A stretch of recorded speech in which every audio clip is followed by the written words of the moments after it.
हर बार की तरह इस बार राजधानी दिल्ली की सर्दियों में प्रदूषण का असर इतना व्यापक तरीके से देखने को नहीं मिला। हालांकि इसी पर किए गए एक अध्ययन में चौंका देने वाले खुलासे हुए हैं। Centre for science and environment की रिपोर्ट के मुताबिक इस बार राजधानी दिल्ली समेत देश के अन्य राज्यों में प्रदूषण पिछली बार से कहीं ज्यादा था। दिल्ली के जहांगीरपुरी इलाके में प्रदूषण सर्वाधिक था और इसीलिए इसे इन सर्दियों का प्रदूषण का सबसे बड़ा हॉटस्पॉट कहा जा रहा है। हमने भारत के शहरों में प्रदूषण का स्तर नापा और उसका अध्ययन किया। हमने पूरे 115 शहरों का अध्ययन किया है और हमने पाया कि इस सर्दियों में अधिकतर शहरों में प्रदूषण पिछली सर्दियों से ज़्यादा है।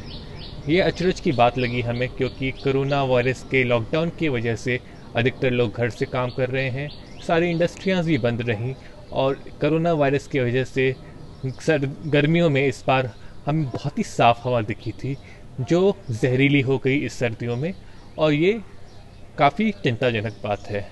अगर हम इलाकों की बात करें तो हमने देखा कि नॉर्थ इंडिया मतलब पंजाब, हरियाणा, दिल्ली और उत्तर प्रदेश शहर देश के सबसे प्रदूषित इलाके हैं। लेकिन हमने ये भी नोटिस किया है कि साउथ इंडिया और वेस्ट इंडिया और सेंट्रल इंडिया, इनके जो शहर हैं, इनके शहरों में जो प्रदूषण की बढ़ोतरी देखी गई वो नॉर्थ इंडिया के शहरों से ज़्यादा थी। लेकिन तभी भी ये शहर नॉर्थ इंडिया के शहर जितने प्रदूषित नहीं हैं। अगर हम दिल्ली की बात करें, दिल्ली में जो स्मॉग एपिसोड हर सर्दियों में होता है वो इस सर्दी भी हुआ।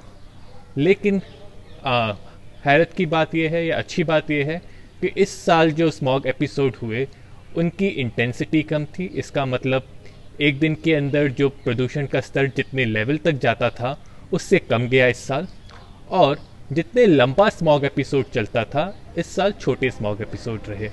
तो अगर बात करें पिछली सर्दियों की तो 3 स्मॉग एपिसोड हुए थे और उसकी पिछली सर्दियों की तो 4 स्मॉग एपिसोड हुए थे।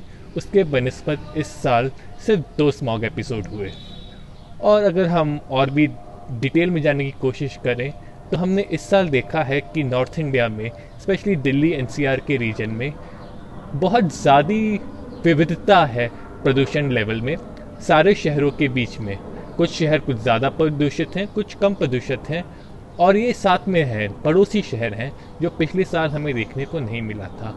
तो ये एक इंडिकेशन है कि जो लोकल पोल्यूशन है इस साल वो ज़्यादा प्रभावी रहा है कि रीजनल पोल्यूशन की, मतलब जो पूरी हवा ख़राब हो जाती है जैसा हम पिछले सालों से देखते आ रहे थे। इस साल उसका असर कम रहा लेकिन लोकल पोल्यूशन का असर ज़्यादा रहा। अगर आप दिल्ली के अंदर ही देखें तो दिल्ली के अंदर नॉर्थ दिल्ली सबसे ज़्यादा प्रदूषित थी और वेस्ट दिल्ली सबसे कम प्रदूषित थी, और प्रदूषण का जो अंतर था वो काफ़ी ज़्यादा था, जो इंडिकेशन दे रहा है कि जो ग्राउंड पे काम हो रहा है, जिस इलाकों में ज़्यादा काम हुआ है, ज़्यादा प्रदूषण रोकने के लिए चीज़ें की गई हैं, वो इस जगह ज़्यादा साफ दिखी। जहाँ पे कम हुआ है वहाँ पे कम दिखा। और इसी के साथ हम ये कहना चाहेंगे कि प्रदूषण को कम रखने के लिए लोकल लेवल पे काम करना ज़रूरी है, लेकिन रीजनल लेवल पे भी काम करना ज़रूरी है, क्योंकि जैसा हम नॉर्थ इंडिया में भी देखें और हमने साउथ और बाकी भागों में भी देखा कि प्रदूषण हर जगह एक प्रॉब्लम है। नॉर्थ इंडिया जितना बड़ा नहीं है बाकी जगहों पे, लेकिन उस तरफ बढ़ रहा है और इसे रोकने की ज़रूरत है। अविकल कहते हैं कि प्रदूषण एक बड़ी चिंता की वजह हो सकती है और इसीलिए इस पर ध्यान देना जरूरी है। उन्होंने कहा कि मौजूदा हालात को देखते हुए ये लगता है कि अब की बार स्थिति पिछली बार की तुलना में बदतर है और इसीलिए अब एजेंसियों को इस दिशा में कदम उठाने होंगे।